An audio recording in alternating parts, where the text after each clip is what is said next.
Welcome back to my channel, Miss Personal Finance, where we are budgeting our way to financial freedom. In the previous financial reset video, I went over some steps that I'd be taking to kind of get back on track financially. And one of those things were to avoid credit card debt.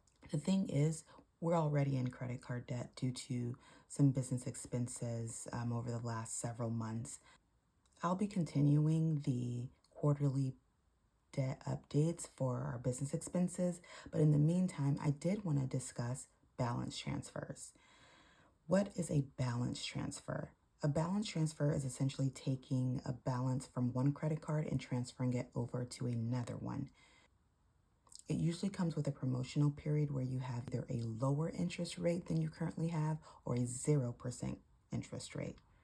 This can be very beneficial in allowing a borrower to focus solely on debt elimination without having the additional costs or additional financial burden of added interest. But it only works if you pay down the balance to zero within the allotted amount of time.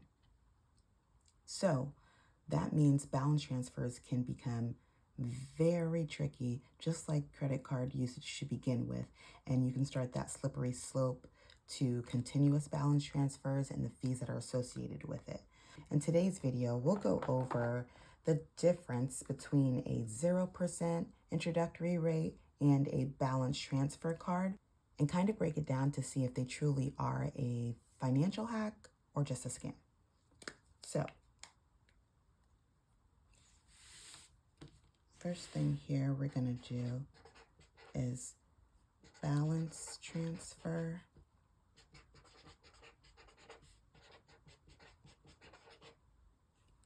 And then we're going to do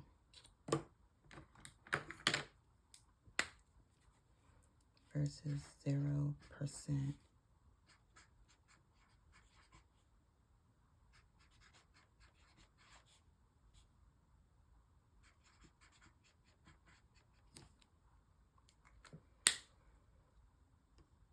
Okay, so we're actually going to start over here on the 0% introductory rate. So what this is you'll open up a new credit card and you will have 0% APR or interest on any purchases for a certain amount of time. They'll say for the first 60 days, the first 30 days, whatever the case is.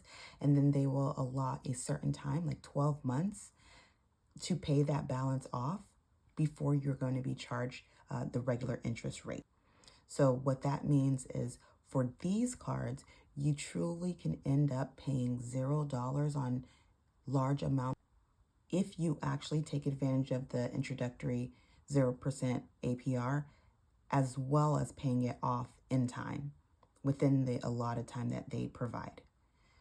Now, if you don't, what will happen is one of two things.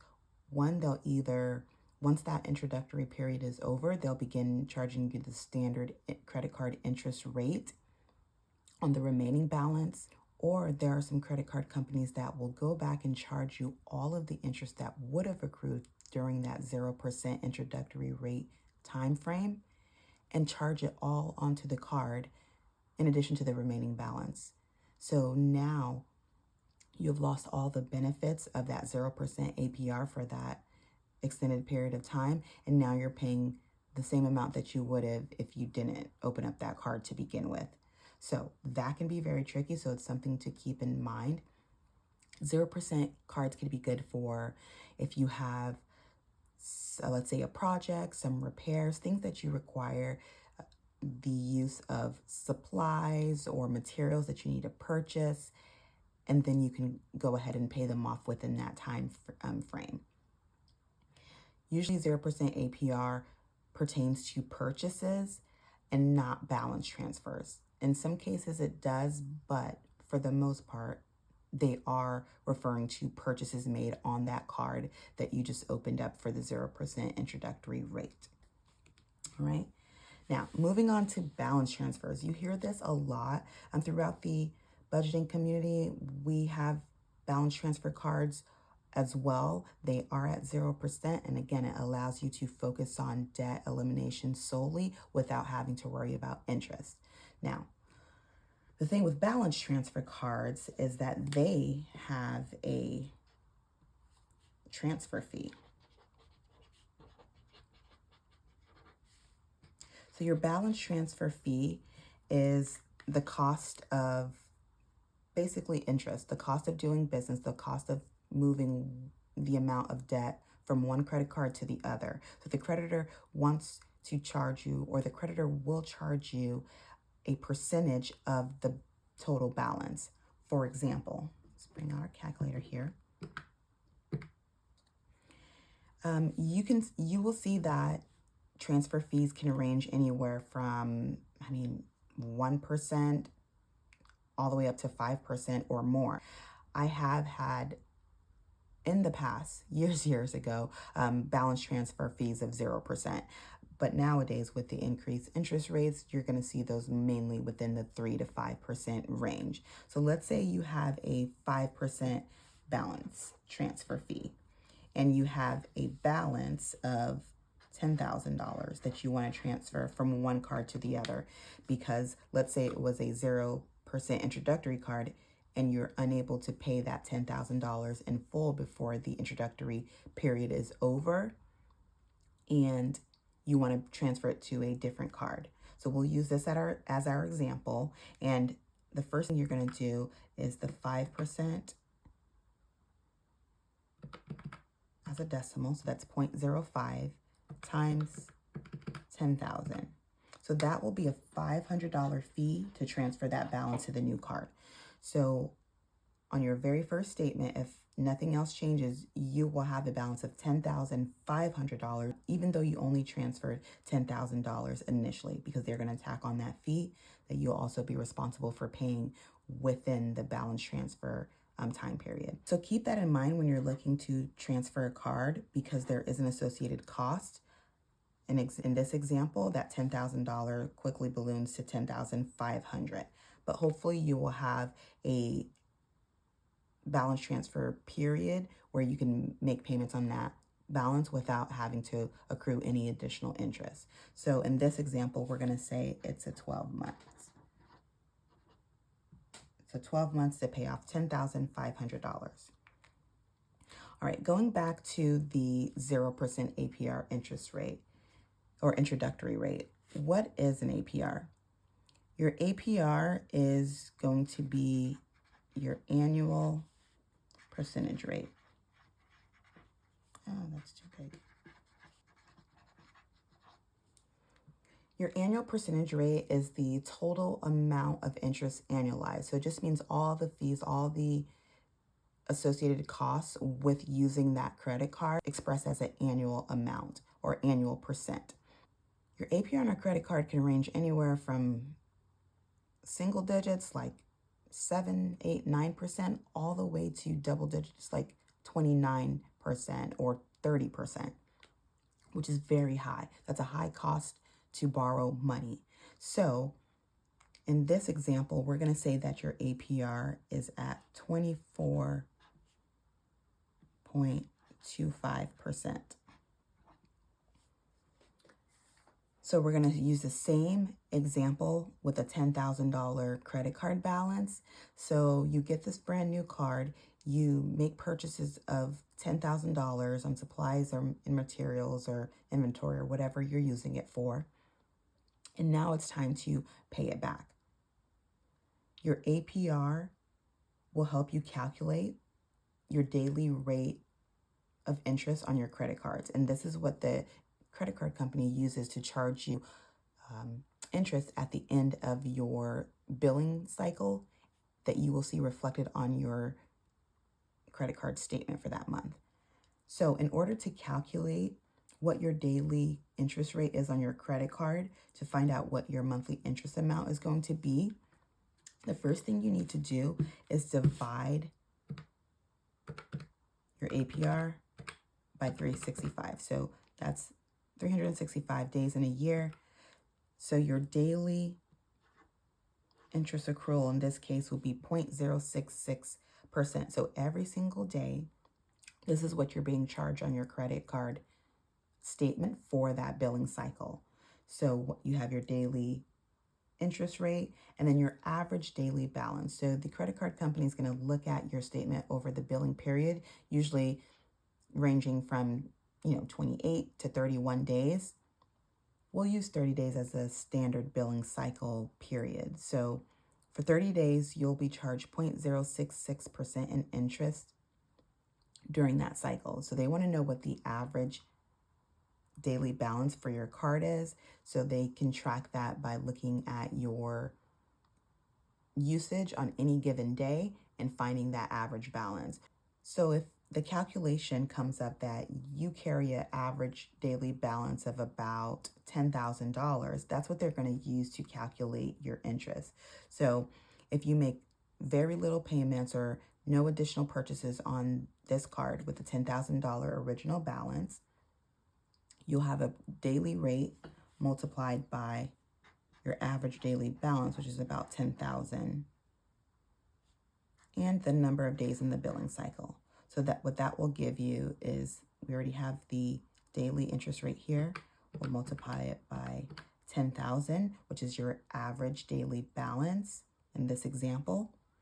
And then we're going to multiply it by 30.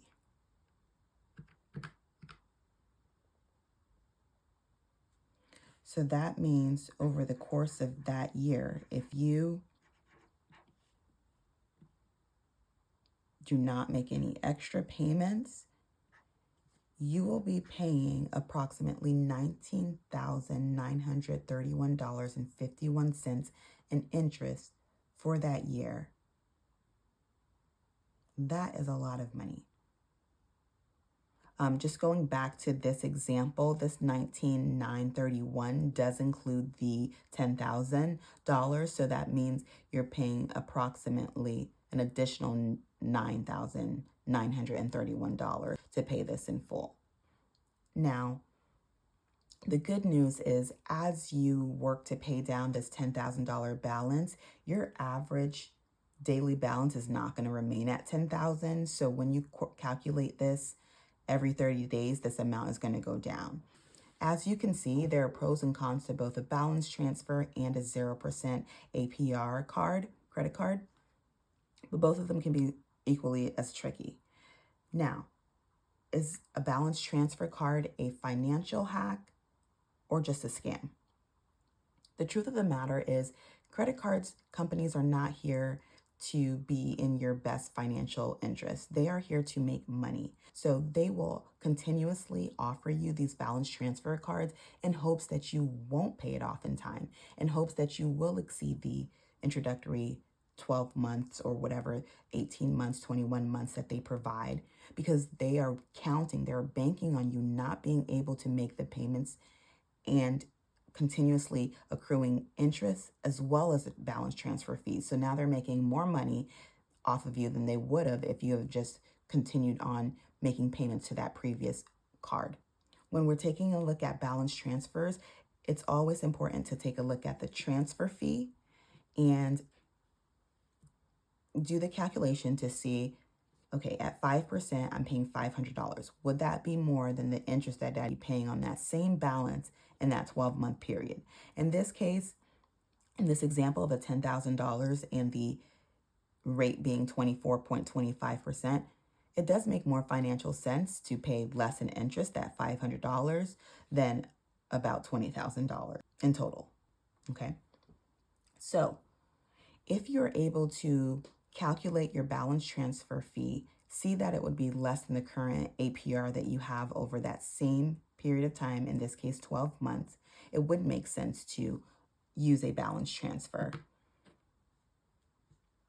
But the best way to do that is to take the total amount, your total $10,000 of usage or balance transfer, plus the balance transfer fee, so $10,500, and divide it by the number of months that that introductory period is allowing. So in this case, 12 months. If you are not on track to pay at least $875 each month for the next 12 months, I probably would not go forward with that balance transfer, because again, some credit card companies at the end of that 12 months and that next billing cycle, not only do they charge you for the interest that on the remaining balance, but they go back and charge you all of the interest that would have accrued had you not had this balance transfer promotion in effect. That can be very costly, and that can undo all of the financial gains that you have had over that same period of time. And again, that's what leads to people now having a higher balance than what they started off with, and then balance transferring that amount to a new credit card. So it's kind of like a payday loan where you essentially are never going to have quite enough money if you don't focus on it and try to pay it down in that period. And then you're forced to go ahead and balance transfer over and over and over again. And it becomes a vicious cycle where you're just pretty much paying in transfer fees, which you would have paid in annual percentage rate or an interest. In our case, we have been able to successfully balance transfer funds from one credit card to another to cover some business expenses and pay it off within the time frame. Now, that doesn't make it any better. The use of credit cards and debt to begin with is already bad. All I'm saying is, just like with credit card usage, if you're able to do it responsibly in a way that makes financial sense, then go for it. As long as you have the information that you're able to make the calculations up front, see what is best for you financially, if you're able to make the total payments within the allotted times, and if you are able to remain consistent and disciplined and paying that off in the 12 months or less so that you don't incur additional fees. So the bottom line is, you just want to pay these off as soon as possible prior to the introductory rate time frame expiring, so that you can take advantage of having either lowered fees in the case of the balance transfer or no interest at all in the case of the 0% APR. Now, in my opinion, I think the best of these options is if you had a 0% APR introductory rate on a new credit card, you made your purchases, and you were able to pay them down within the time frame allotted. That means you have paid zero interest over that entire period and were able to obtain the things that you needed at no additional cost. Whereas a balance transfer, because they charge that transfer fee up front, if you were to pay it off quicker, sometimes you end up paying a little bit more in the transfer fee than you would have in just your average credit card interest rate, especially if you have a lower interest rate. And again, you're just giving them free money in that case. But each situation is different. Each balance transfer amount and transfer fee is unique to that person and their financial journey. So we're not here to judge, just to give the information so that you can make an informed decision when you're looking at whether you want to balance transfer or use a 0% APR credit card in order to tackle some debt or major purchases. Leave a comment below if you have any questions or need any additional clarification, because it is important to your financial health to eliminate debt as fast as you can. And that does include credit card balances, including those balance transfers or introductory rates that are 0%, because guess what? They're not going to be at 0% forever. That's all for this video. Don't forget to like and subscribe and hit that notification button. And remember, whatever you put your energy and focus toward, you're bound to see progress.